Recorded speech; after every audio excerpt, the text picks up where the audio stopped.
미스스한 이야기. 오늘은 두 명의 승무원이 흔적도 없이 실종된 미국 유령 비행선 사건에 대한 이야기입니다. 미국에서는 미스터리 오브 고스트 블림프라고 부르는 사건이죠. 때는 제2차 세계대전이 한참 진행 중이던 1942년 8월 16일 이른 아침, 샌프란시스코만에 건설된 인공섬인 트레저 아일랜드의 작은 공항에서 미 해군의 L급 비행선 L8이 이륙했습니다. 다름 아닌 감시 임무를 수행하기 위해서였죠. 당시 미국은 일본의 진주만 공습 이후 8개월 넘게 전쟁 중이었고, 서해안에서는 일본의 또 다른 공격 가능성을 우려하고 있었습니다. 또 대서양에선 독일 해군이 운용하는 잠수함 유보트들이 활개치고 있었기 때문에 미국은 이들을 경계하고 감시하는 초계 활동을 위한 비행선 함대를 구성했죠. 참고로 초계는 적의 습격에 대비하여 함선이나 비행기를 배치하여 경계하는 것을 뜻합니다. L8은 미국이 경계하고 감시하는 목적으로 사용한 초계 비행선 중 하나였습니다. L8은 구디어사에서 만든 거대한 풍선 같은 모습을 가진 소형 비행선으로 공기보다 가벼운 기체를 넣고 그 부력을 이용하여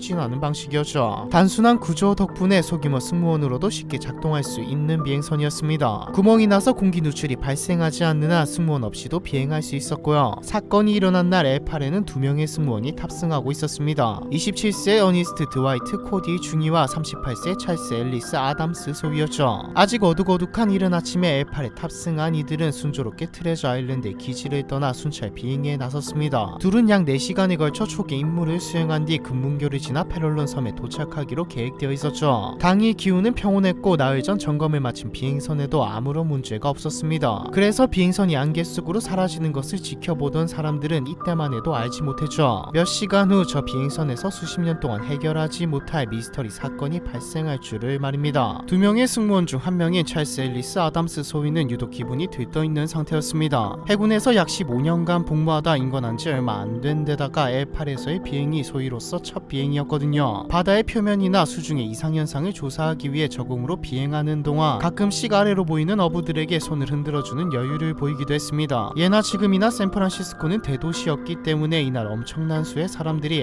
L8을 목격했죠. 그렇게 순조로운 비행이 지속되던 중 금문교에서 몇 마일쯤 떨어진 샌프란시스코만의 수로를 지나갈 무렵이었습니다. 코디 중위는 푸른 물 위에 수상한 얼룩이 있는 것을 발견했죠. 언뜻 보았을 때 기름띠처럼 보였는데 기름띠는 잠수함의 존재 가능성을 나타내는 증거였습니다. 코디 중위는 곧바로 연막탄 2개를 투하한 뒤 유막을 조사하겠다며 무전으로 페롤론 섬에 보고를 올렸죠. 페롤론 섬에선 후속 보고를 기다렸지만 어째서인지 7시 50분에 보고를 마지막으로 L8과의 교신은 끊어져 버립니다. 하지만 본부에서는 별다른 걱정이 없었죠. 그냥 단순한 무전기 고장이라고 생각했습니다. 사고가 일어났다고 보기에는 날씨는 평온했고 이륙 당시 비행선에도 분명 아무런 문제가 없었던 데다 승무원들로부터 도움을 청하는 무전이 오지도 않았으니까요. 거기다 L8이 감시 경계하는 곳은 대도시인 샌프란시스코, 사람도 많은 곳이었습니다. 적들의 공격이 있었다면 L8이 아니더라도 이미 난리가 났을 테니까요. 무엇보다 이렇게 이따금 교신이 끊기는 건 종종 있는 흔한 일이었습니다. 그런데 어째서일까요? 9시가 다 되도록 교신은 연결되지 않았습니다. 평소에는 무전이 끊어졌어도 얼마 안가 회복되었으니 이제 무전이 다시 와야 하는데 무전기에는 침묵만이 흐를 뿐이었죠. 만약 도착 예정 시간인 9시 30분까지 비행선이 도착하지 않는다면 분명 무슨 일이 생겼다는 말이 됩니다. 시간이 흐를수록 책임자인 전대사령관 왓슨 중령은 초조해지기 시작했죠. 시간은 하염없이 흘러 예정 시간인 9시 30분 페롤론 섬에는 비행선은커녕 아무것도 날고 있지 않았죠. 사령관 왓슨 중령은 근처의 모든 선박과 비행기에 경고를 보낸 뒤 급히 2기의 수색기를 보냈습니다. 그래도 이때까지만 해도 코디 중위와 아담스 소위가 위험에 처해 있다고 생각하는 사람은 아무도 없었습니다. 두 공군병사 모두 숙련된 조종사였기 때문에 큰 문제는 없을 거라고 짐작했죠. 그렇게 시간은 흘러 오전 11시 15분 사라졌던 L8이 오션비치 해안에 나타났습니다. L8은 낮은 고도로 날며 해안선 위를 표류하고 있었죠. 그러다 해변에 착륙했을 때 주변에 있던 2명의 어부들이 결속선을 잡고 비행선을 붙잡으려 했습니다. 하지만 비행선은 잠시 공중으로 떠올랐다가 경사진 절벽에 불이 쳤다가 다시 하늘로 떠올랐죠. 마치 음주운전을 보는 듯한 광경이었습니다. 이 무렵 순찰대도 이 모습을 발견하고 사령관에게 보고를 보냈습니다. 그러는 동안 L8은 올림픽 클럽 골프 코스와 미션 스트리트를 넘어 내륙으로 표류하기 시작했죠. 거대한 비행선은 샌프란시스코 도심 상공을 떠다니며